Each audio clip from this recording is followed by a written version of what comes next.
এবং excellent delivery, বলতে বলতে সেই ডেলিভারিটাই করলেন, স্বপ্নের সেই ডেলিভারি মোস্তাফিজুর রহমানের। ফাইনালি কেম আপ এবং উইকেটও তিনি পেয়ে গেছেন, ব্রেক থ্রু এনে দিয়েছেন ঢাকা, কিন্তু তাদের উইকেটের পতন ঘটে গেছে। প্রথম উইকেটের পতন তাদের 13 রানে, এবং মোস্তাফিজুর রহমান নিশ্চয় তার কাছে একটা প্রত্যাশা ছিল, এবং রাজশাহীর প্রথম উইকেটের পতন এবং মোস্তাফিজুর রহমান তার কাছ থেকে কিন্তু ব্রেক থ্রুটা এসেছে। এখনো এসেছে কিনা আম্পায়াররা শিওর হতে চাইছেন, কারণ মোহাম্মদ হারিস তিনি মাঠ ছেড়ে যাচ্ছেন না।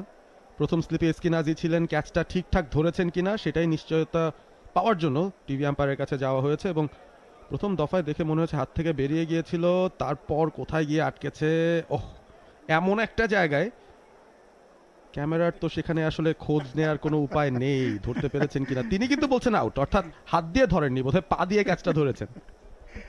আমরা ক্যাচ শান্ত হাত দিয়ে দেখে থাকি, হাত থেকে পড়ে গিয়েছিল, বাট খুব ভালো ফুটওয়ার্ক এখানে, পায়ে আটকে গেছে ঠিক ঠিক পায়ের দু পায়ের মাঝখানে। আমরা হাসছি, but definitely just clear catch, well done, well done. Two fine legs in a beautiful catch. Eskinazi did a good job, I think. পা দিয়ে খুব ভালো ক্যাচ ধরেছেন। হ্যাঁ, তার বা পায়ের বেসিক্যালি বা পায়ের ভাঁজের মধ্যে বলটা আটকে গিয়েছিল, এবং তিনি শুরু থেকেই বলছেন আউট আউট, আগেই আঙুল তুলে দিয়েছেন, কারণ পা দিয়ে ক্যাচ ধরেছেন সেজন্য হাত তার ফ্রি, এক হাত দিয়ে আঙুল তুলে বলছেন যে আউট, ক্যাচটা কিন্তু ধরেছি, বল মাটিতে পড়েনি। তারপরও টিভি আম্পায়ার একেবারেই 100% নিশ্চিত হয়েই দিতে চাইবেন সিদ্ধান্তটা। এখনো পর্যন্ত জায়ান্ট স্ক্রিন ডিসিশন পেন্ডিং সেটাই দেখাচ্ছে, এবং যত ধরনেরই অ্যাঙ্গেল দেখি না কেন দুরূহ একটা জায়গায় গিয়ে বলটা আটকে ছিল। তারপরও এখন হয়তো আমরা পেয়ে যাব সিদ্ধান্ত। মোহাম্মদ হারিসও হাঁটা ধরেছেন, হোয়াট আ ক্যাচ, পা দিয়ে ক্যাচ ধরে স্কিনাজি বিদায় করে দিলেন সেখানে ব্যাটার মোহাম্মদ হারিসকে, এবং উইকেটটা পাবেন অবশ্য মুস্তাফিজুর রহমান। দারুণ একটা ডেলিভারি দিয়ে শুরু ছিল, আউটসাইড এজটা বের করে নিয়েছিলেন, তবে ক্যাচটা খুবই এন্টারটেইনিং একটা ক্যাচ, মনে থাকবে এই ক্যাচটা। স্লিপে আসলে কোনো ক্যাচই সহজ নয়, যে আমরা বলে থাকি স্লিপের সব ক্যাচই কঠিন।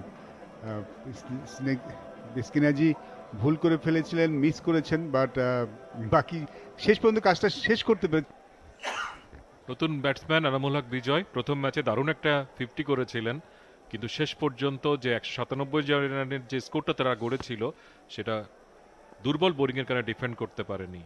এবং দেখার মতো একটা ক্যাচ, দেখার মতো একটা ক্যাচ, মনে রাখার মতো একটা ক্যাচ, এভাবেও ক্যাচ ধরা যায়।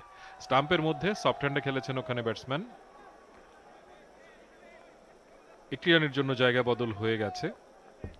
এবং যেটা বলা যায় যে মোহাম্মদ হারিস একটা ফায়ারি স্টার্ট দিয়ে, ছোট একটা স্টার্ট দিয়ে তিনি প্যাভিলিয়নে ফিরে গেছেন। বাংলাদেশ প্রিমিয়ার লিগ 2025, 7টি দলের জমজমাট লড়াইয়ে মাতবে পুরো দেশ। দেখতে চোখ রাখুন টি স্পোর্টস নেটওয়ার্কে।